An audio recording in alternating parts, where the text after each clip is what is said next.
que vous allez bien et bienvenue dans ce nouveau vlog, dans le 5e vlog. Aujourd'hui nous sommes lundi, on est le 15 avril et j'espère que vous allez bien et que vous avez passé un bon week-end. Moi oui, ça va très très bien, le week-end fut bon comme à chaque fois. C'était un week-end prolongé pour moi parce que comme je vous l'ai déjà dit dans le précédent vlog, si vous ne l'avez pas encore vu, je vous invite à aller le voir. J'ai pris congé vendredi et nous sommes allés à Paris avec mon mari pour une journée shopping et pour profiter de la capitale française. Et puis ensuite, samedi et dimanche, on n'a pas fait grand chose, il faisait beau pour une fois au Luxembourg et donc on a décidé de profiter de notre terrasse et donc je me suis posée au soleil et j'ai pas mal lu ce week-end et ça faisait vraiment du bien. Du coup, au niveau de ma lecture en cours, je suis toujours dans Voyage au bout de l'enfer de Florent Marotta que je lis dans le cadre d'un partenariat ponctuel avec les éditions L'Oiseau Noir et je lis ce livre en lecture commune avec la plume de l'eau, donc Laure de ce conte, qui est également comme moi partenaire ponctuel. Alors, au niveau de ce roman, de quoi ça parle? On suit Lucie, qui est capitaine de police, qui vient d'être mutée à la police criminelle de Lyon. Et pour l'un de ses premiers jours, son chef l'envoie sur la découverte d'un cadavre. Et en fouillant un petit peu plus le lieu de découverte de ce cadavre, on remarque il n'était pas seul et qu'il y en a 9 autres. Et du coup, Lucie et son équipe est mise sur l'enquête. Et voilà, on va suivre du coup les recherches de Lucie et les avancées de l'enquête de ces 10 cadavres. Donc qui étaient ces personnes et pourquoi ont-elles été assassinées? Voilà, alors j'en suis à la page 176. J'aime beaucoup ce roman. C'est vrai que de prime abord, il me faisait peur parce que déjà, c'est une belle brique. Et en plus, je vous l'avais montré dans le précédent vlog, mais je vous le remontre. C'est écrit tout petit de manière très serrée. Voilà, c'est une lecture qui est extrêmement dense, une mise en page très dense. Et au début, j'étais un peu... Ouais, je suis un peu intimidée, voilà. On verra, allons-y. J'ai plongé 2 pieds joints comme ça dans ce roman. Et je dois dire que je suis assez convaincue par ce livre pour l'instant. In fine, on va dire qu'il ne se passe pas grand-chose. On suit le déroulé de l'enquête. Mais je trouve que la plume de l'auteur, donc de Florent Marotta, est assez addictive, c'est très très fluide, je trouve qu'il y a un bon rapport entre les descriptions, les dialogues et l'enquête, enfin les avancées de l'enquête, et voilà, je trouve que c'est assez fluide, c'est assez prenant, les chapitres sont longs mais pas trop, donc au niveau du rythme, voilà, ça donne pas mal du rythme à la lecture. Et j'aime beaucoup également la manière dont il traite ses personnages. Je trouve que le personnage de Lucie, donc le personnage principal, est extrêmement bien travaillé. On sent qu'elle a un sale caractère, on sent qu'elle a quelques faiblesses, qu'elle a envie, qu'elle est accro au travail, qu'elle a envie d'avancer dans l'enquête, qu'elle a envie de bien faire, qu'elle a envie de prouver et de faire ses preuves. Ses collègues sont également... Chacun ont leur personnalité. Chacun sont, je trouve, attachants à leur manière. Alors eux sont un petit peu mis en arrière-plan, ils sont, je trouve, un petit peu moins développés qu'elle, mais je trouve qu'ils sont quand même bien traités. On a donc une équipe de 4 personnes avec Franck, Benoît et Christian. Et je trouve que tous les 3, voilà, ils ont chacun leur caractère différent, mais ils sont vraiment bien travaillés. Voilà, donc j'apprécie beaucoup cette lecture. Ici, donc vers les, on va dire, 150 pages, l'enquête prend un nouveau tournant. Et j'avoue que ça fait vraiment du bien. Ça devient un petit peu plus de suspense, un petit peu, voilà, on a commencé à faire des découvertes et donc on commence à avancer dans l'enquête et c'est vraiment très agréable. En tout cas, j'ai bien envie de continuer ce roman et malgré la mise en page très dense et très serrée, C'est un livre qui me plaît beaucoup et comme quoi ne jamais juger un livre non seulement par sa couverture mais également par son apparence parce que voilà, c'est un chouette roman, je trouve pour l'instant. Voilà au niveau de ma lecture en cours. Alors je vous fais un petit rappel de mon marque-page si vous n'avez pas vu mon précédent vlog. J'ai pris donc le polyptyque du jugement dernier de Rogier van der Weyden ou Roger de Lepasture, donc qui est un artiste tournésien issu du coup de ma ville natale, Tournai en Belgique. Et voilà, j'ai pris ce marque-page parce que ça représentait le jugement dernier, donc avec Saint-Michel qui pèse les âmes et bah les âmes qui vont soit au paradis, soit à l'enfer. Le livre, c'est Voyage au bout de l'enfer. Je trouvais que ça collait parfaitement. Voilà, c'est déjà tout pour moi pour mon petit update lecture. Eh bien, je vous dis à plus tard, du coup.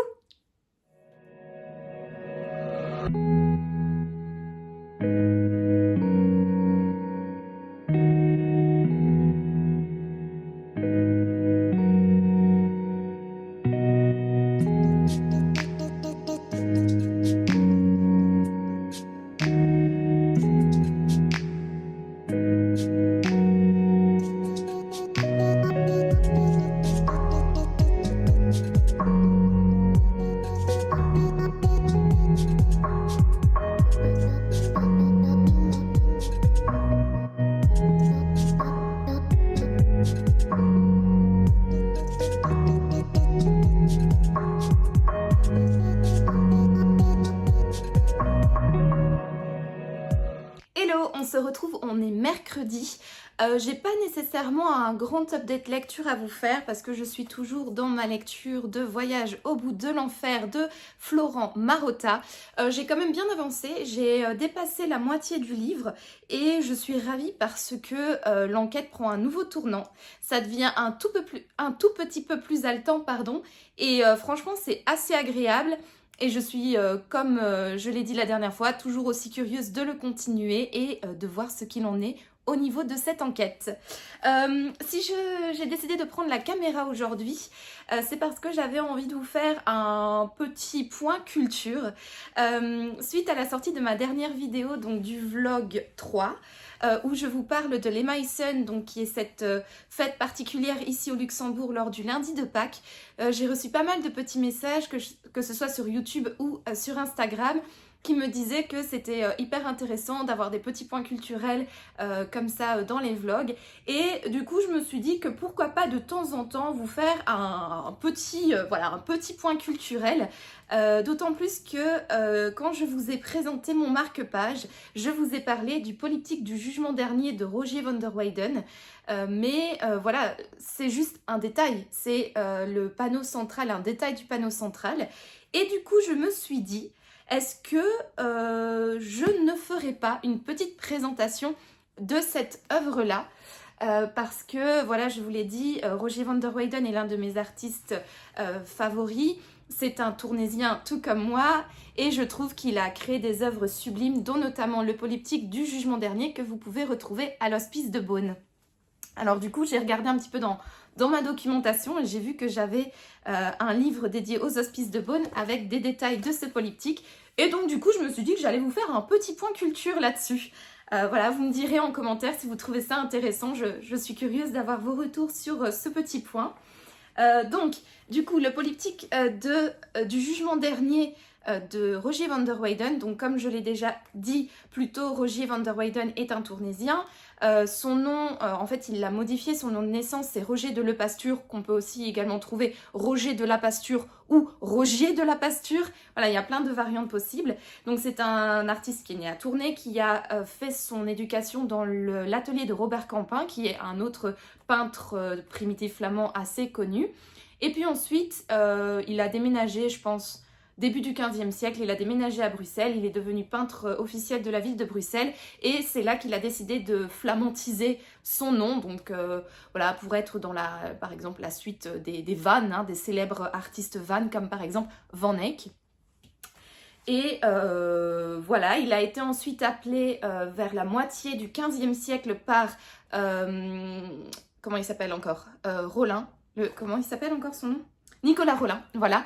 Nicolas Rollin, donc, qui avait décidé de fonder l'Hospice de Beaune, donc l'Hôtel-Dieu de Beaune, qui est ce magnifique bâtiment que je suppose vous connaissez tous, enfin j'en suis sûre en tout cas, qui était dédié du coup à l'accueil des pauvres, des malades. Et voilà, il a décidé de fonder cet hospice avec son épouse Guigonne de Salins.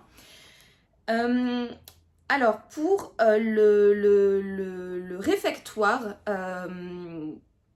je pense que c'est le réfectoire, hein, si je dis pas de bêtises. À la demande du chancelier Rollin, blablabla. Oui, bon, je ne sais plus, mais en tout cas, c'est la grande salle que l'on peut visiter, l'une des premières grandes salles que l'on peut visiter à l'Hospice de Beaune, où il y a tous les lits donc sur les côtés, et je pense que c'était également utilisé comme réfectoire. Bref, au fond de cette salle, il y avait donc un polyptyque qui était accroché. Alors un polyptyque, pour ceux qui ne savent pas ce que c'est une œuvre d'art composée de plusieurs panneaux. Donc c'est souvent des œuvres d'art religieuses qui sont des polyptyques. Les plus, on va dire, le type de retable, donc de panneaux d'hôtel que l'on peut retrouver, ce sont des triptyques, donc en 3 parties. Donc il faut imaginer par exemple, voilà, une œuvre comme ceci qui se ferme, hop, et voilà, ça c'est un triptyque, donc en 3 parties. Mais il y a également des polyptyques, donc ce sont des retables qui sont composés de plus de 3 panneaux. Voilà. Alors ici, donc on est avec le polyptyque du Jugement dernier, parce que à l'intérieur est représenté le Jugement dernier. Mais je vais d'abord vous parler de l'extérieur du polyptyque, parce que oui, comme je vous l'ai dit, ce sont des tableaux qui se ferment. Et le Jugement dernier, quand il se ferme, ça ressemble à ceci. Alors, si vous allez à Beaune, vous allez pouvoir voir l'extérieur du retable et l'intérieur à côté l'un de l'autre, tout simplement parce que les panneaux en fait ont été coupés dans leur épaisseur pour que les visiteurs puissent voir l'intégralité de cette peinture, parce que sinon, quand c'est fermé, on voit ça, et du coup, on ne peut pas voir l'intérieur qui est ça, mais quand on montre l'intérieur, on ne peut pas voir l'extérieur, vu que c'est accroché sur un mur. Voilà, bref. Alors, l'extérieur, en général, les personnes voyaient l'extérieur des polyptyques parce que les polyptyques ne sont ouverts que lors de fêtes religieuses ou alors les dimanches. Et donc, en général, tous les autres jours de la semaine, c'est ça qu'on peut voir. Également, le fait d'avoir un polyptyque qui s'ouvre que lors des jours de fête, donc déjà, c'est pour montrer le thème principal que l'on veut montrer, mais également pour un peu... Je ne vais pas dire choquer les esprits, mais pour marquer le contraste entre l'extérieur qui est toujours assez sombre et l'intérieur qui est très lumineux et très coloré. Voilà, donc en général, les extérieurs de polyptyques sont en grisaille ou en teinte très sombre. En général, l'intérieur est plus coloré, mais bon, bien évidemment, il y a des exceptions partout. Je vais enlever ça pour pas que ça tombe. Donc du coup, l'extérieur de ce polyptyque, le voici. Alors, on peut voir de part et d'autre donc les donateurs. Ici, Nicolas Rollin avec ses armoiries et son épouse Guigonne de Salins avec ses armoiries également. Juste à côté d'eux, on a... alors, ici, on a, si je dis pas de bêtises, c'est Saint-Antoine. Ouais, c'est ça. Ici, on a Saint-Antoine, qui est un saint en référence aux pauvres et compris également pour se protéger de la peste. Mais Saint-Antoine, c'est également le saint qui est protecteur, ou en tout cas fortement apprécié de Guigonne de Salins. Donc c'est pour ça qu'on le représente de son côté. Juste en face, on a Saint-Sébastien, qu'on reconnaît donc accroché à un arbre et criblé de flèches. Lui aussi, c'est au XVe siècle, il me semble, l'apogée de son...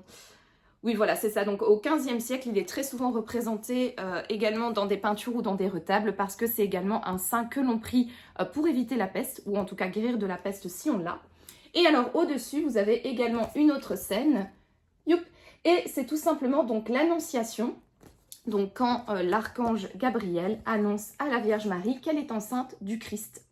Donc, voilà. Ici, on peut remarquer donc, que les vivants sont peints de manière vivante, hein, très colorée, etc. Et les saints sont peints avec ce qu'on appelle donc la grisaille, donc comme s'ils étaient comme si c'était des sculptures, des statues. Donc voilà pour l'extérieur. Et puis ensuite, une fois qu'on ouvre le polyptyque, on tombe là-dessus avec notamment la partie centrale qu'on ne voit pas, mais c'est pas grave parce que je vous l'ai déjà montré, parce qu'il s'agit de mon marque-page. Est-ce que si je vous montre là-dessus, c'est mieux? Parce que oui, bien évidemment, quand je suis allée à Beaune, je vous l'ai dit, j'aime énormément cette peinture, donc j'ai acheté la petite carte. Alors niveau reflet, c'est pas le top, mais je pense que ce sera plus facile pour vous expliquer l'iconographie du coup de ce polyptyque. Alors donc, au centre, vous avez mon marque-page, hein, donc je vous l'ai déjà dit, vous avez donc le Christ ressuscité qui domine. En dessous, vous avez l'archange Michel qui pèse les âmes. Donc ici, dans l'iconographie de cette époque, on a les péchés qui sont lourds et les vertus qui sont légères. Et donc du coup, là, on a un homme qui ira au paradis et là, un homme qui ira en enfer. De part et d'autre, on a des groupes de personnes avec ici donc la Vierge Marie. Et là, vous avez Saint Jean-Baptiste. Derrière, vous avez des apôtres de part et d'autre. Et également ici, des religieux. Et là, des saintes. Mais j'avoue ne plus me rappeler de qui il s'agit. Et alors, vraiment, sur les panneaux externes, vous avez ici donc comment on appelle ça? Les vertueux qui sont accueillis au paradis et les pécheurs qui arrivent en enfer. Et on voit, alors je vais essayer, je suis pas du tout douée pour la caméra, je vais me lever peut-être pour voir mieux. Je sais pas si vous voyez ici, mais on voit que les pécheurs ne veulent pas du tout aller en enfer. Là, on a une femme qui essaye de s'extirper, ils sont assez poussés, voilà, ils ne veulent pas du tout y aller. Et c'est vraiment hyper chaotique au niveau de la composition par rapport au paradis, où c'est beaucoup plus rangé et voilà, et beaucoup moins nombreux. Ils sont beaucoup moins nombreux aussi à aller au paradis qu'en enfer quand on voit. Mais forcément parce que quand on va au paradis, on a hâte d'y entrer, alors qu'en enfer, on traîne un petit peu le pied, je crois. Donc voilà. Ah oui, au niveau aussi de l'iconographie, oui, on voit ici des personnes qui sortent de terre, tout simplement parce que le jugement dernier, ce sont tous les morts qui ressuscitent, et c'est à ce moment-là, donc du coup, que l'archange Michel pèse les âmes. Donc voilà, on voit les personnes qui sortent de terre, puis ensuite pour être pesées, et puis dispatchées entre le paradis et l'enfer, qui est un titre d'ailleurs d'un roman de Jacques Jacoli. Entre le paradis et l'enfer, ouais, qui est juste ici. Mais qui ne fait pas du tout référence à cette œuvre-là, mais à une autre œuvre de Jérôme Bosch, qui est Le paradis terrestre, de Jérôme Bosch. Donc, peut-être je vous en parlerai dans un autre vlog, on verra. Voilà, donc au niveau de l'iconographie, et alors j'ai juste oublié de vous parler de ces deux panneaux-là, qui sont de part et d'autre du Christ, et donc du coup derrière l'Annonciation.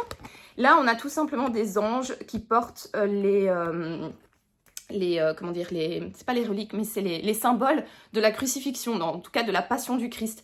Donc vous avez ici un ange qui porte la couronne ici, ouais, un autre qui porte la croix, un autre ici qui porte la colonne sur laquelle le Christ a été enchaîné et où on l'a fouetté. Et alors, oui, vous avez ici un autre qui porte l'éponge.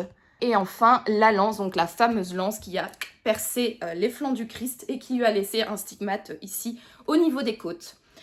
Voilà pour ce petit point culturel. J'espère que ça vous a plu. J'espère que mes explications étaient claires, que vous avez bien pu du coup voir, identifier les différentes parties. Je m'excuse bien évidemment pour le reflet de mon écran sur la carte, mais je pense que c'était beaucoup plus facile que d'utiliser ce livre. Voilà, on a vu au tout début, j'ai un peu galéré pour vous montrer l'extérieur.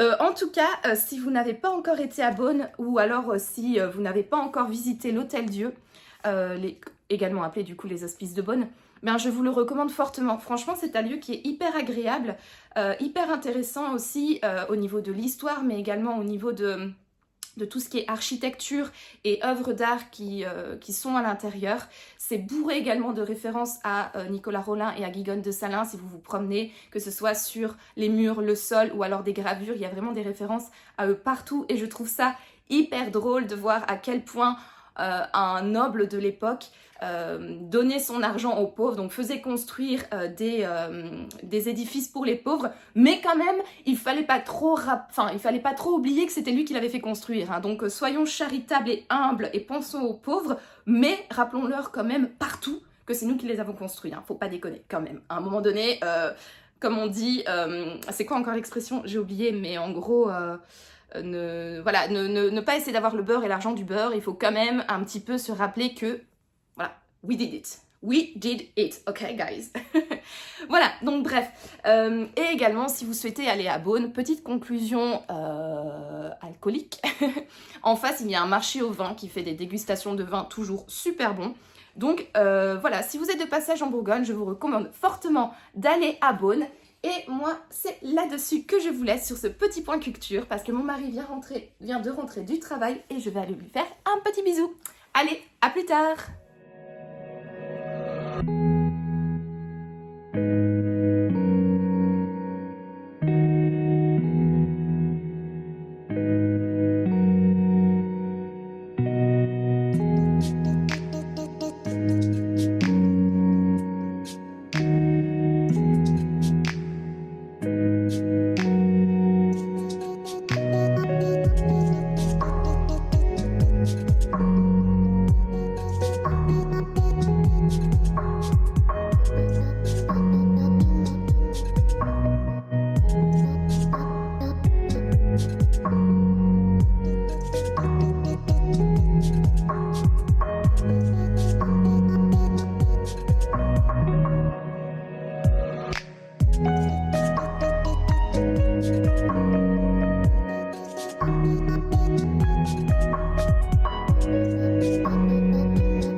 Dimanche et je viens clôturer cette 5e semaine de vlog avec un petit update lecture et un petit book haul. Niveau update lecture, je suis toujours dans ma lecture de Voyage au bout de l'enfer de Florent Marotta. Alors j'ai pas beaucoup avancé cette semaine, j'avoue que j'avais pas trop la tête à la lecture, donc du coup je n'ai pas grand chose de plus à vous dire que ce qui a déjà été dit dans les précédents rushs ou les précédentes vidéos. Donc voilà, je ne vais pas commenter plus avant ce livre-là et je vous donnerai la semaine prochaine, j'espère, un avis final à son sujet. Sinon, j'ai encore un autre petit commentaire lecture à faire avant de passer au book haul parce que aujourd'hui, donc on est dimanche, et voilà, j'avais envie de lire mais j'avais pas envie de me plonger dans un roman. Donc j'ai sorti de ma palle une BD. Et je suis allée aujourd'hui à la Japan Day d'Arlon avec mon mari. J'ai croisé plein de cosplayers, dont notamment des cosplayers de l'univers de Avatar, le dernier maître de l'air, qui, si vous avez vu mon dernier vlog, vous savez que c'est un univers que j'apprécie tout particulièrement. J'ai les BD qui continuent l'univers de la série dans ma palle, et donc forcément, vous avez deviné que ma lecture était en lien avec cette série. Donc j'ai sorti ici le tome 4 qui s'intitule Fumée et ombre, où on suit donc les aventures de Aang et de Zuko.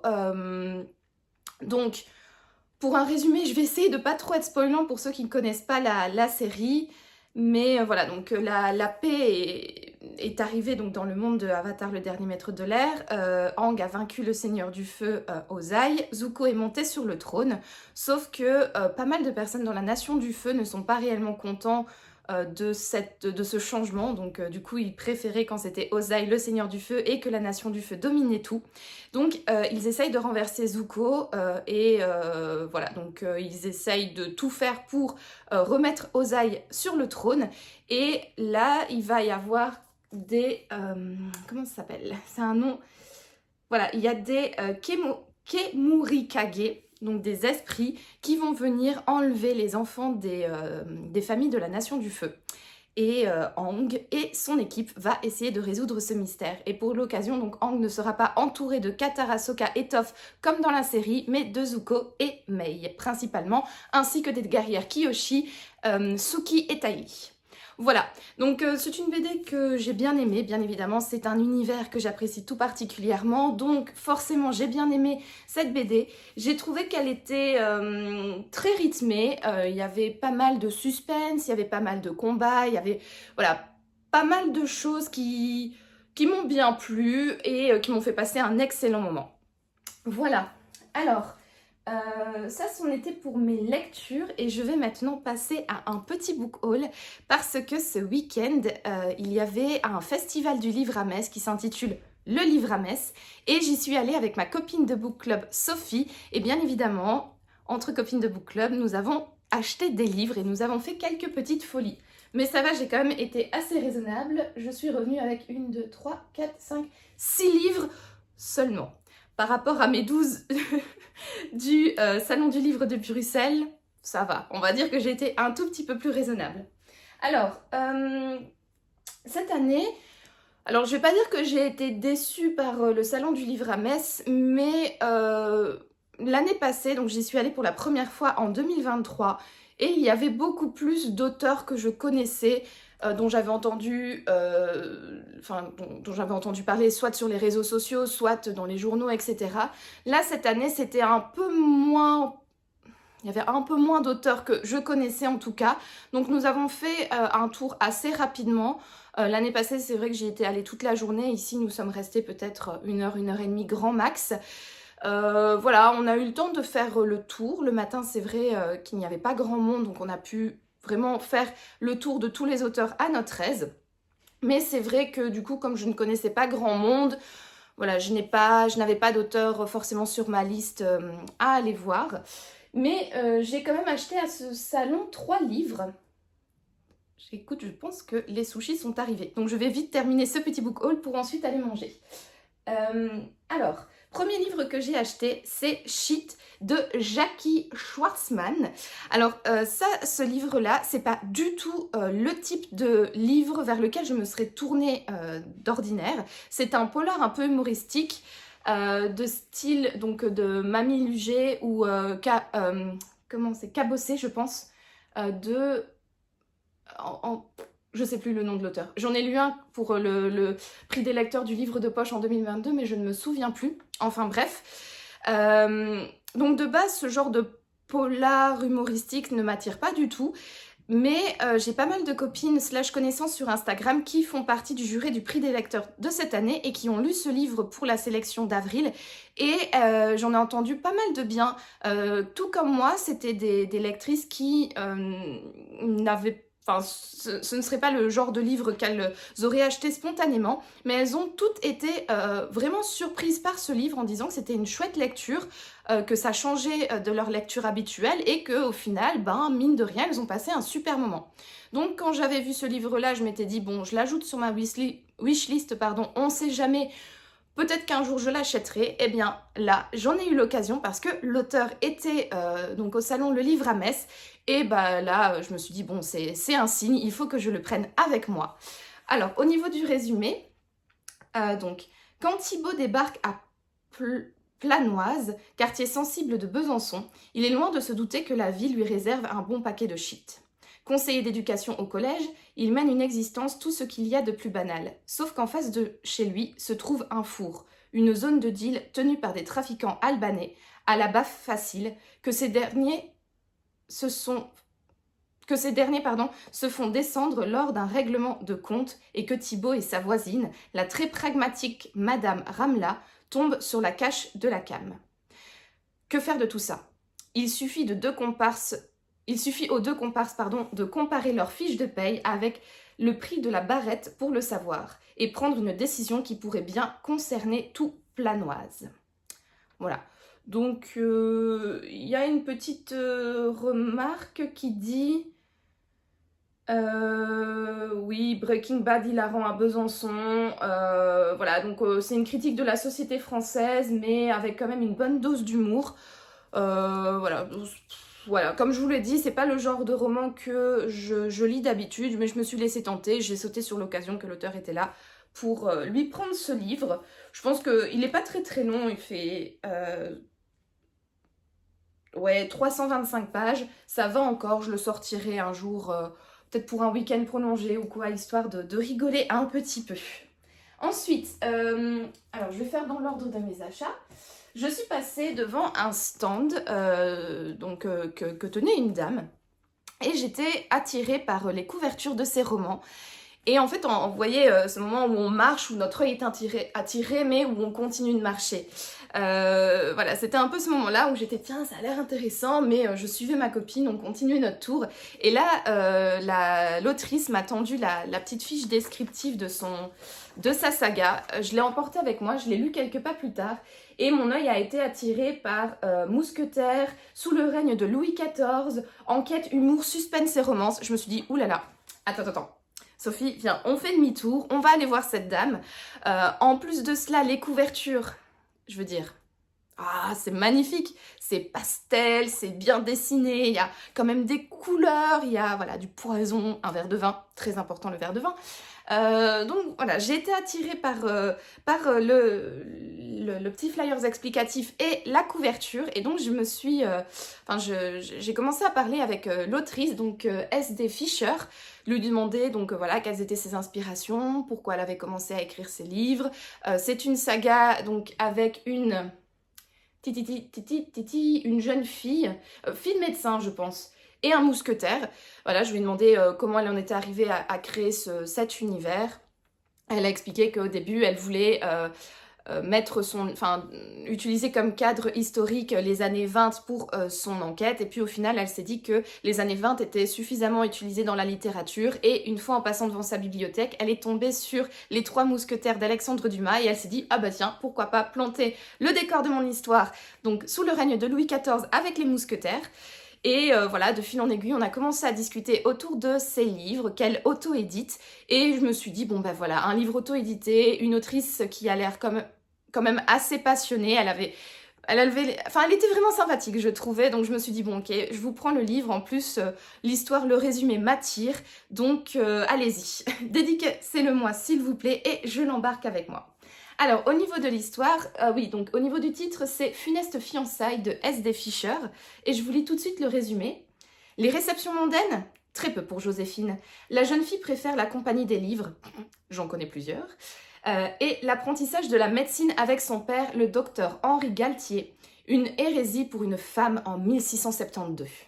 Pourtant, lorsque sa sœur Louise la supplie de l'accompagner à la fête de fiançailles de Marianne, leur amie d'enfance, Jo accepte.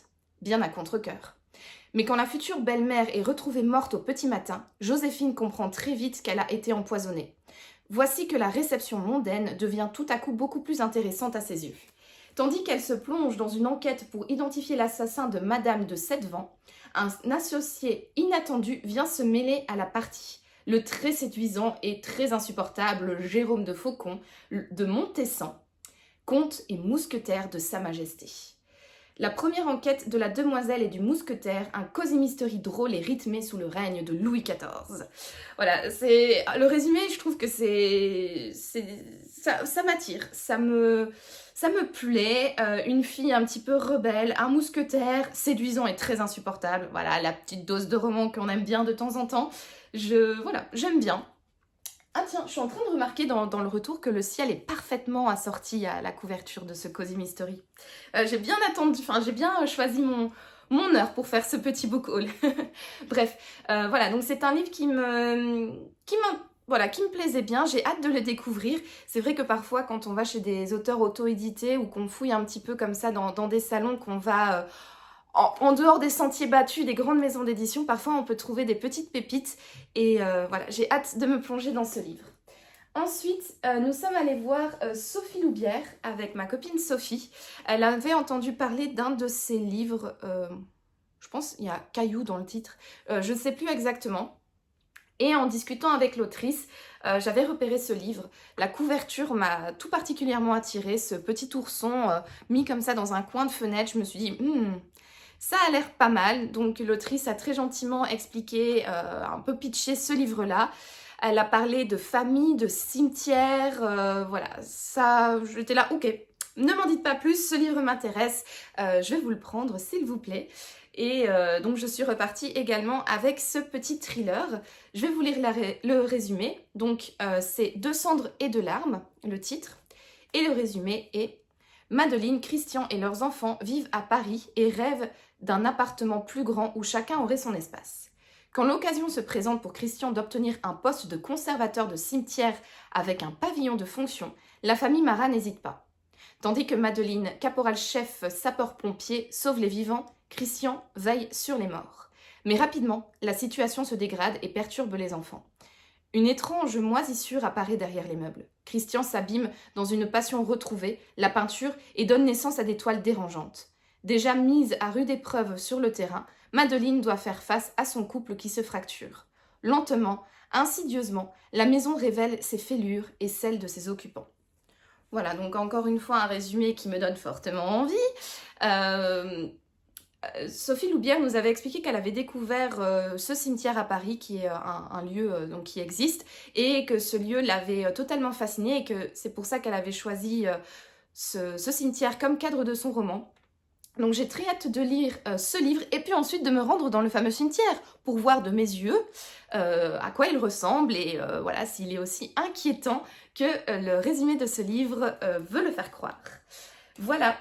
Donc au niveau de mes achats au livre à Metz, c'est tout. J'ai juste pris ces 3 livres, mais en revanche, comme nous étions à Metz, nous sommes bien évidemment passés à la librairie Isler, et j'ai acheté également 3 livres là-bas. Le premier, je ne pouvais pas passer à côté. C'est le dernier livre sorti au format poche de Pier Giorgio Puglisi, Le Chant des Innocents. Pier Giorgio Puglisi, c'est un auteur italien que j'ai découvert lors du prix des lectrices Elle, avec son livre L'illusion du mal, qui est, dans l'ordre chronologique, le 2e tome des enquêtrices, comment elle s'appelle encore, Mara et...